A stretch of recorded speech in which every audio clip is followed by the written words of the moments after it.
Sa paparating na undas, samot-sari ang mga nagbebenta ng bulaklak at kandila. Ngayon nandito tayo sa Dangwa, Manila upang tignan ang posibilidad ng pagtaas ng presyuhan ng bulaklak.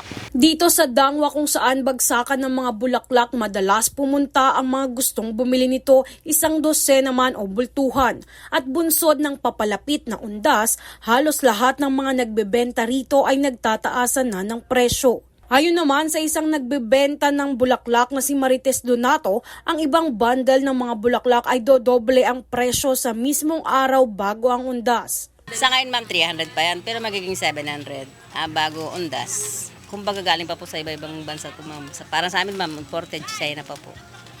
Parang ito ma'am, sa amin po dati 350. Magiging 500 yan ma'am o 450, ganun. Samantala, ayon sa pahayag ng karamihan sa mga nagbebenta, hindi nila kontrolado ang pagtaas ng presyo dahil nagtataasan din umano ang bigayan sa kanila ng kanilang mga supplier, hindi lamang lokal maging international. Sa ngayon, ang bentahan namin is 28-29, so level namin is 700-800.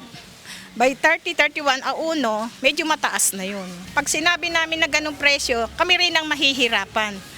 Kahit konting tubo lang, mapagbigyan natin yung gusto magbigay doon sa minamahal nila na nag-pass away na.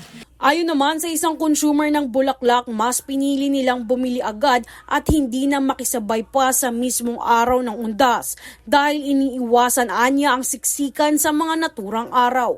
Oo, para hindi tayo nakikipagsiksikan sa tao, tsaka relax lang, di ba? Pag masyadong maraming tao, medyo mahirap eh.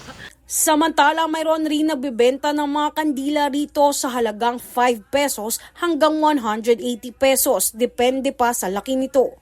Sa kabilang banda, sa kamakailang pagbisita ni Department of Trade and Industry Secretary Cristina Roque, nananawagan siya sa mga nagbebenta na huwag naman masyadong taasan ng presyo ng mga bulaklak at huwag itong samantalahin higit lalo pa ngayong undas. Panawagan ng DTI sa ating mga sellers is to just retain the prices that they normally sell during times that there's no occasions, and for them to just give the consumers the price that they deserve. Sa kasalukuyan, patuloy pa rin ang pagtaas ng presyo ng carnation, ng rose at iba pa mula October 31 hanggang undas.